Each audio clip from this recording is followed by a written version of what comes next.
The child star curse is a story we have heard time. The young star discovers their innate gift of performing, or they have an image that... Hold up. I'll play the no, hold up. As a Mexican that crossed the border, became an American citizen, and now just sits on the computer all day to watch your streams. I concur. Perfectly represents a producer's vision, but children are naive and are very susceptible to mistreatment. Then the parents might abuse their power over the child. They might feel entitled to their money, or sometimes they're just jealous that their child is more successful than they ever were. Shia LaBeouf's story follows a similar narrative, but recently we found out that it might all be a lie. A sensationalized narrative to not only make money, but try and protect him from his wrongdoings.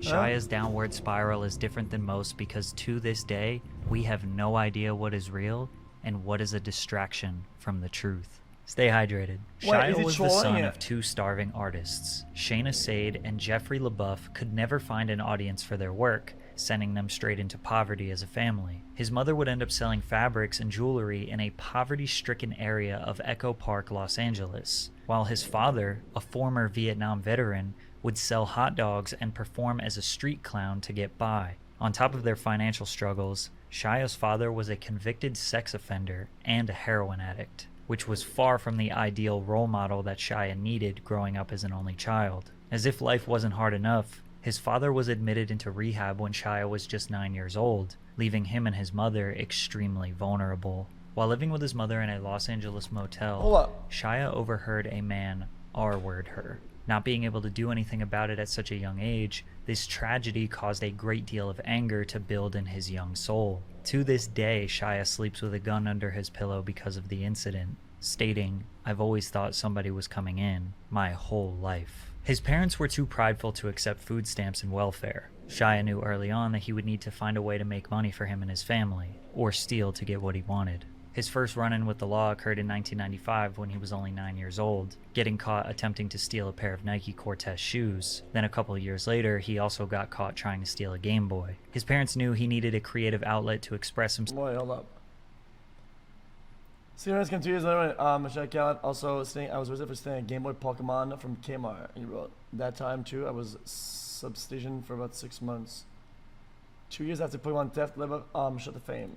He also got caught trying to steal a Game Boy. His parents knew he needed a creative outlet to express himself and keep him out of trouble, so Shia turned to stand-up comedy, which was a perfect fit for a kid known as the class clown amongst his peers. Performing at local LA comedy clubs at the age of 10, he instantly stood out thanks to his edgy, adult sense of humor, going on stage and picking apart the drunk men and women in the audience, often starting his set with, "Hey motherfuckers, it's time for some jokes." Shia thrived in stand-up, but it wasn't going to pay his family's bills or get him the sneakers he wanted. He needed to think bigger, and that's exactly what he did. On a trip to Malibu with his dad in 1996, Shia met a kid wearing expensive clothing that he could only dream of affording. Shia asked him, "What do you do?" which led to the kid responding with, "I'm an actor," and that was all Shia needed to hear. Shia began looking up talent agencies in the Yellow Pages, calling them and pretending he was his own manager. Although they weren't buying the shtick, one of the agents was charmed enough and she took a shot on Shia and signed him,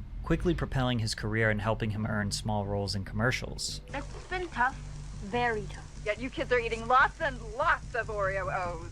Yeah. What's that? He also landed some minor roles in Freaks and Geeks and X-Files. Somehow, he found a way to make it in the spotlight that his parents always desired, with no formal acting or training whatsoever. After grinding smaller roles for a few years, he would finally get his big breakthrough in the year 2000, landing the lead role in the show Even Stevens on the Disney Channel. And you're not shy. I read somewhere for the Even Stevens at the audition, you scared the other actors who were waiting to audition by telling them, "Got it wrapped up, it's mine." I wanted it so bad. I would like walk around. I was like, "Listen, man, I know what you're auditioning for. I already got the part, you know." And I did. I eventually got it. It was all luck. Shia played the role as Lewis, who is viewed as immature, rude, lazy, selfish, carefree, and extremely mischievous. He concocts elaborate schemes and inventions to make his life easier. This show, as well as Lizzie McGuire, were the first two Disney Channel live-action shows to pave the way for the iconic early 2000s Disney Channel hits. Even Stevens was a smash success. Shia would go on to win an Emmy Award for his role as Louis Stevens in 2003 and became a household name thanks to the show, with directors in the industry comparing his acting potential to stars like Tom Hanks and Gene Wilder. The show would have gone on longer than 3 seasons, but Disney famously has the 65 rule, where they will cancel a show no matter what after 65 episodes. Despite Shia having this big breakthrough, his life was far from glamorous. Wait, he had what? to live closer to where the show was being filmed, so he left his mother's house to go live with his father. He says his father was abusive, both mentally and physically. One time, Jeffrey allegedly held a gun to Shia's head in a Vietnam flashback. On top of that, the two lived in a $45 per night motel while he was filming Even Stevens. Disney Channel was known to pay their cast pennies compared to how popular the shows were. But whatever Shia was getting paid, he was using it to keep his family above water. He was merely surviving. Riding the success of Even Stevens, in April of 2003, Shia's career would continue to reach new heights with the release of the film Holes. The film generated $71.4 million worldwide and would open the door for Shia to blockbuster roles on the big screen. He started popping up as a tertiary character in a big film every year. Dumb and Dumberer, Charlie's Angels, I, Robot, Constantine, Bobby. This led to him earning lead roles in The Greatest Game Ever Played and Disturbia, which grossed $118 million in worldwide box office. But one role was about to take him to superstar heights. Transformers. In 2007, Transformers grossed $700 million in global box office. For those that don't know, American action films will often get worldwide praise and send those actors into lifetime A-list status. Shia did 2 of these films in 1 year, the second being Indiana Jones, which did nearly $800 million in global box office. Transformers 2 did over $800 million in global box office. Shia was on top of the world. His life appeared to be perfect in the public eye. He was beloved by everyone. He successfully saved his family from generational poverty, and by 21 was arguably set for life. But unfortunately for Shia, his past was beginning to creep up on him. LaBeouf was arrested and spent 2 days in jail after attempting to stab a neighbor in Van Nuys. In the very same year that Shia was hitting the red carpet with Megan Fox for the premiere of Transformers, he would spend 2 nights in jail for attacking his neighbor with a deadly weapon. Anger and alcoholism, a result of his troubled childhood, was starting to take over his life. Wait, what the fuck? Arrested in November of 2007 for misdemeanor criminal trespassing while refusing to leave a Walgreens. He described the incident, "My logic was off, to say the least. Again, I'm on the sauce." By on the sauce, he means alcohol, his go-to vice that would become a big problem later on. He was arrested on suspicion of drunk driving in Hollywood in the summer of 2000. Up to this, they should get, is I think there's something like, what does alcohol make a bunch of people act like differently? I think sometimes people get friendly, some people get sad, some people get aggressive. It's like, I think it does different to a bunch of different people. Is it not?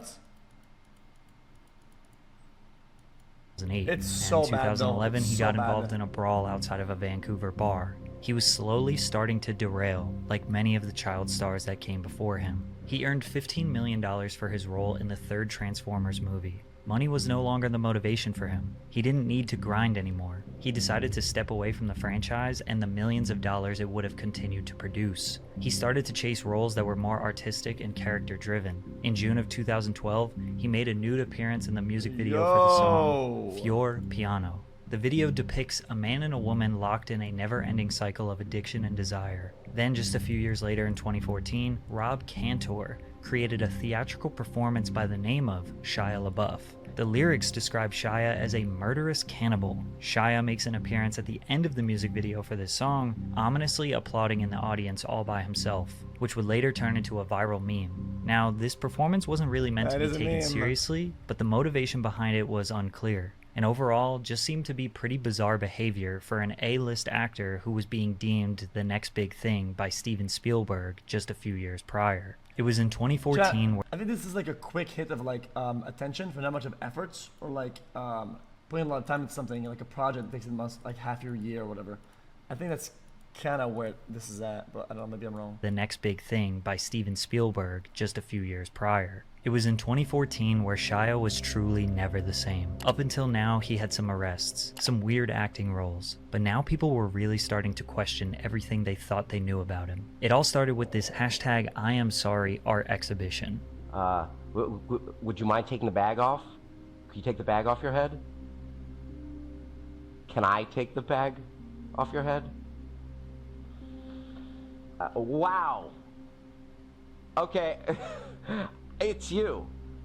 Hi, Shia. I Am Sorry was hosted in Los Angeles in early 2014. Shia was dressed in a suit with a bag over his head that read, "I am not famous anymore." Yo, Fans and what is spectators that? paid to sit into a tiny empty art gallery where he was seated, and one at a time they filed in and they were allowed to say whatever they wanted right to his face. Oddly enough, he didn't say anything back the entire day. All he did was sit there and cry. This exhibit was a follow-up to his strange red carpet appearance for the premiere of the erotic art film Nymphomaniac, where he wore that exact same paper bag. Conspiracy theorists said that this was an Illuminati embarrassment ritual. His fans said that it was genius performance art, but most people thought it was another story of a child star gone mad. This stunt came just months before his most famous arrest. Shia was at a local New York City bar where he was pounding whiskey and watching the World Cup. He stumbled into a New York cabaret where Alan Cumming and Michelle Williams were performing. LaBeouf was smoking cigarettes inside the theater and shouting obscenities. He even allegedly slapped Cummings' butt as he walked by him during the performance, and cops arrested him during intermission. At this point, nobody really knew why Shia was behaving like this. You seem to have gone crazy since the last time I saw you. Is that true? It does seem that way, doesn't it?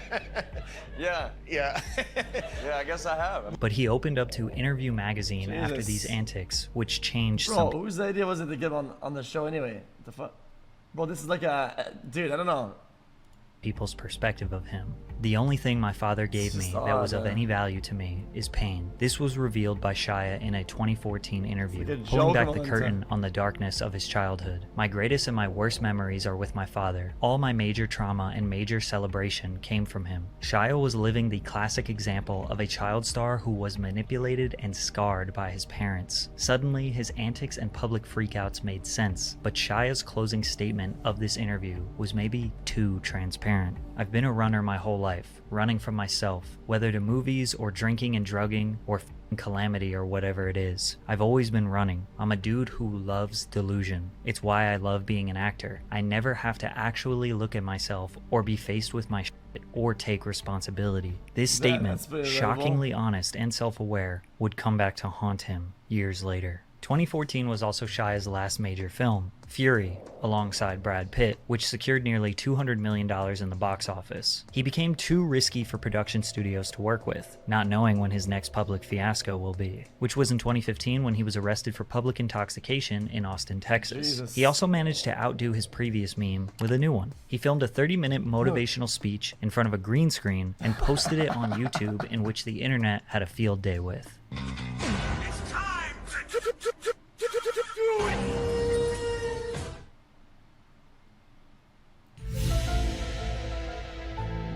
Jesus, this guy. Do it. Jeez, I forgot about all this shit then. But his next art project was inspired by Donald Trump's inauguration in Oh, 2016. no, This Jesus. one would test Shia's sanity. Oh, Shia's no, art it's group coming, launched an isn't art it? installation in New York, just outside the Museum of the Moving Image. The project was called He Will Not Divide Us, and the goal was to live stream every single day of Trump's first term as president, bringing people together in a time of division, chanting the phrase, "He will not divide us," in front of a webcam set up outside the museum. Unfortunately for Shia, this project only lasted a couple of days before internet trolls and 4chan users would turn up in real life, appearing on the live stream with the intention of pissing off the actor and trolling his project, which is exactly what they did. You will not divide us! You will not divide us! You will not divide us! You will not divide us! Ours must secure the existence of the white people. He will not divide us! He will not divide us! He will not divide us! Jesus, man. Realizing that people were just going to keep showing up and trolling his message, Shia reimagined the project. Instead, he put a "He Will Not Divide Us" flag up in the middle of nowhere, with a 24-hour live stream so people can go online and look at it. Oh, no, 4chan users were determined to ruin his project, and it only took them 10 hours to do it. They tracked Shia's most recent location using photos that he was tagged in on Instagram. Then they analyzed wind patterns, the sounds of frogs singing in the background, and the constellations in the sky to figure out where this flag was waving. And in 10 hours, they took down the flag, replaced it with a MAGA hat and a Pepe the Frog shirt, and trolled Shia off the internet for a while. But before his exit, we got some bars. I thank God Almighty that I'm balling slightly. I say amen, I'm just amen who's chasing elation. In my occupation, who's patient, who comes from below the basement, from the pavement. Then I got an agent, then I done made it. Past Tom Hanks replacement. God damn, my life's amazing. Shia got married to his wife, Mia Goth, which seemed to calm him down for a little bit, until he was arrested again in 2017, this time for public intoxication, disorderly conduct, and obstruction. He was sentenced to 100 hours of community service, 1 year probation, and was also court-ordered to attend a drug rehab facility. In this rehab, he was instructed to write and reflect on his life, which may have been just what Shia needed to dig himself out of the hole that he was in at the time. And you wrote this movie while in court-ordered rehab. Yes, sir. Yeah. Yeah. Which is, did you say, hey, I got this time, I'm going to be in here, I'm going to do this? Was this something you set out to do? Well, they said you have PTSD, you got to start writing. This is how you get to the solution. The only way out is through. So I started writing all these dark chapters, you know, of my life, and it wound up being this script form thing. Sent it to my friend, became a movie. Honey Boy would eventually hit theaters in 2019, telling the story of Shia's childhood and his relationship with his father. His self-reflections in court-ordered rehab had transformed into a full-length feature film, completely revitalizing his career that he thought was over. However, before moving forward with the script, he needed his dad's approval, which wasn't the easiest thing to do since he hadn't spoken to his father in nearly 7 years. Initially, when he reached out to his dad about the script, he said that Mel Gibson would be playing him in the film, helping to convince his dad to give the movie the green light. Little did Jeffrey know, this was a blatant lie, and Shia would be taking on the role of his abusive father. We weren't on good terms, so I lied to him and told him, hey, Mel Gibson's gonna play you, son, right here. Honey Boy successfully got Shia his reputation back. There was never a doubt that he was a great actor, but this film made it seem like Shia reconciled with his troubled past and was ready to change for the better going forward. If you can tap into how you can use your suffering to help other people, that is maximum joy. I always thought joy was, oh, I get this and then I'm happy, or I do this and then I'm happy, or I get her and then I'm happy, or I make that and then I'm happy, or they respect me and then I'm happy, or I always thought happiness was to be acquired by the things I would gain from life. That's why I was always grabbing. If I knew early on that happiness actually is in me offering all of my suffering up for other people as an instructive thing, or as something that could benefit man, then I maybe would have lived my life differently. Unfortunately, this redemption only lasted temporarily, as more harsh realities would get exposed. One of Shia's co-stars on Honey Boy was an actress/singer-songwriter by the name of FKA Twigs. Shia's short marriage was already in murky waters, and the two would instantly hit it off. They started dating shortly after the filming of Honey Boy in 2018. Shia had a history of rocky romantic relationships, yet this relationship turned out to be more toxic and dangerous than the rest, culminating in a lawsuit at the end of 2020, where FKA Twigs sued Shia for sexual battery, assault, and infliction of emotional distress. She would detail terrifying situations he put her in. He was driving recklessly, removing his seatbelt, and threatening to crash unless she professed her love for him. She also says that Shia gave her an STD when he knew he was infected. FKA coming out also empowered pop singer Sia to come out as well, stating that she too had experienced abuse from Shia, calling him a pathological liar. People found old footage of Shia after an argument with his ex Mia Goth, saying that he was about to kill her. If I'd have stayed there, I would have killed her. At the time, Shia didn't address the allegations. Instead, he promoted his new movie, Padre Pio. We're making a film, me, Abel Ferrer, and Willem Dafoe are making a movie called Padre Pio, about the great Padre Pio. After that, we didn't hear from him until the film was completed. Not only did Shia shift his focus to this role, but he shifted his focus to finding God through Christianity. This film had a lot of publicity, and it was during the mid-2022 rollout that Shia appeared on various podcasts and interviews, where he kind of addressed the accusations. The news that had come out has been like I've been abusive to women, and I've been shooting dogs, and I've been willingly giving women STDs, and like it's disgusting. It's depraved. And when I look at this Me Too environment, there's not a whole lot of dudes that are... I was saying something about the clip that was shown, like the small clip where he says like, what was he gonna do? Dude, I'm not gonna say it. Taking accountability, not the bad. bad, like crash and burn type shit, hurt a lot of people. He admits to a lot of wrongdoings. Nothing specifically, but both of these interviews, Shia allowed himself to be extremely vulnerable. He admitted to the monster that he was. He admitted that getting... I mean, it's like a small clip, right? Right? And sometimes you don't know, like, you don't know the context, the way that it's storytelling sometimes, or like, I don't know enough about what was given there to be really given, like, any sort of, like, figures of speech or the way you're talking. Sometimes, like, things get super heated or whatever the fuck, and maybe he says that because, like, of course he's gonna walk away 100%, right? And he meant, like, if this ongoing was happening, like, it's a figure of speech sometimes, like, and I don't know enough that I don't like when deals are made like this, especially when it's recorded, like, in secret. It doesn't make sense. It's not fair. I think it's trash. Getting back with Mia and having their first daughter allowed him to live for a greater purpose. He also admits to lying about his father. Like, guys, it's like if I told you, like, oh my god, dude, oh yeah, that house I was in, dude, if I stayed in there, guys, I would have fucking killed myself or something like that, right? No, you're like, then in context, you get it, like, it was crazy or whatever the fuck, like, does that make sense? If I tell you like that, and you have the context, you know what it means. It's like a dark place that has like a cycle of dog shit, right? And I remember, but of course I went out of this figure of speech house, right? And then I didn't do that, right? But then you get it that I wasn't self-harmful at that point. So it's like the context matters a lot. So I think having a small clip like that shown doesn't do anybody any favors. With my dad, I want to hit my dad up. Now here's a man who I done vilified on a grand scale. I put all this shit in the street, you know, and used him, juiced my dad as like, this is the reason I'm foul out here. You know, I'm come from this wayward upbringing, and you know, my dad is the reason I'm such a fuck up. You know, he's a biker and a wild man and a criminal and a da-da-da and abusive and I wrote this narrative, which was just fucking nonsense. My dad was so loving to me my whole life. Fractured, sure. Crooked, sure. Like, wonky for sure. But never was not loving. Never was not there. He was always there. He was always there. And I done a world press tour about how he was as a man. My dad never hit me. Never. He spanked me once. One time.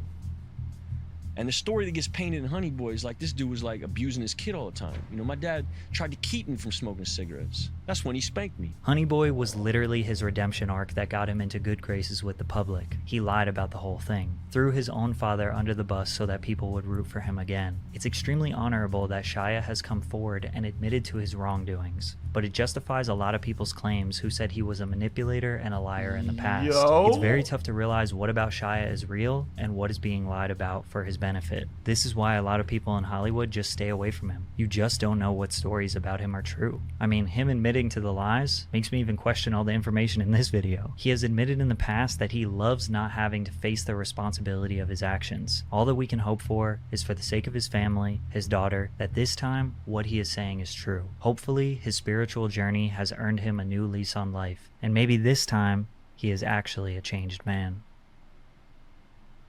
Ox. I don't think the video is weird, bro. I've been like following a little bit of like the Shia saga over the years, and I knew nothing about this, so I don't know. It wasn't a bad video. I think the child showing the fucking.